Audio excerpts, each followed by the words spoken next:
Samantha Burgess is Deputy Director of the Copernicus Climate Change Service in Reading. And Dr. Burgess, welcome. Good to see you. The United Nations saying 2025 is likely amongst the warmest years on record. What's driving this?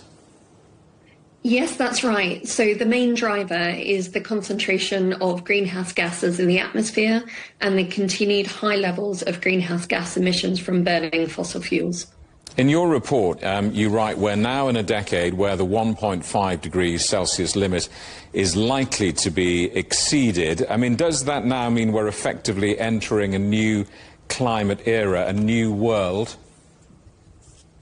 Yes, it does. So climate change is impacting everyone all around the world, and we're not impacted by the long-term trend of our warming atmosphere and warming oceans, but we're impacted by the extreme events. So we know through the fundamental physics of our Earth system that the warmer our climate is, the more likely we are to have heat waves, wildfires, stronger hurricanes, more intense storms, and all of these extreme events will get more intense and more frequent. How much of the current warming can be attributed to short-term natural variability, things like El Nino or La Nina, versus long-term human-driven trends? There's a very small contribution from natural variability, and the natural variability ranges from the cycles that you mentioned, and we're currently in a La Nina phase, which has a slight cooling effect on the climate. There's other things like solar radiation, the concentration of aerosols in the atmosphere, volcanic emissions as well. But there's a very, very small proportion of the impact on our climate system. And by far and away, the largest impact on our climate system is the concentration of greenhouse gases in the atmosphere that comes from anthropogenic activities. So it comes from choices and behaviors that people are doing. To the non-scientists, there's something that I want to ask you about your report, because it highlights notable differences between Europe and other regions of the world. You would have thought the world was one when it was coming to climate change. Can you tell us more about those differences between different parts of the world? Yes, of course. So Europe has the unenviable position of being the fastest warming land area on the planet.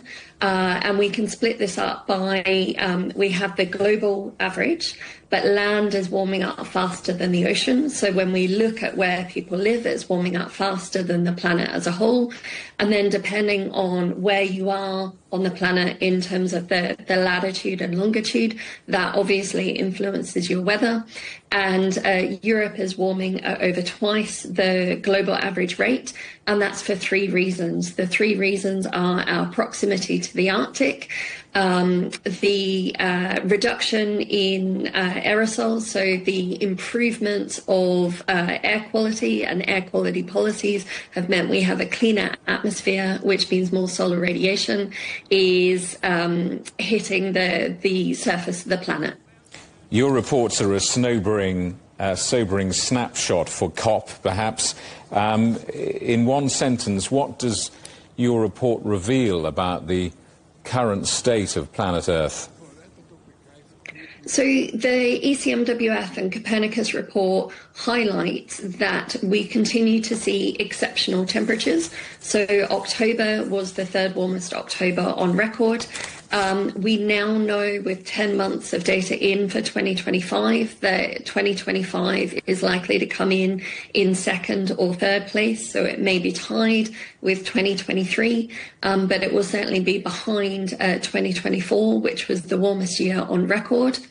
And it also highlights that we see a number of extreme events that are really what impacts not only people, but natural ecosystems. And we know in a warmer world that these will get more intense and more frequent with more climate change. Dr. Burgess, good to see you. Thanks so much for coming on the programme. Dr. Samantha Burgess, Deputy Director of the Copernicus Climate Change Service in Reading in the UK.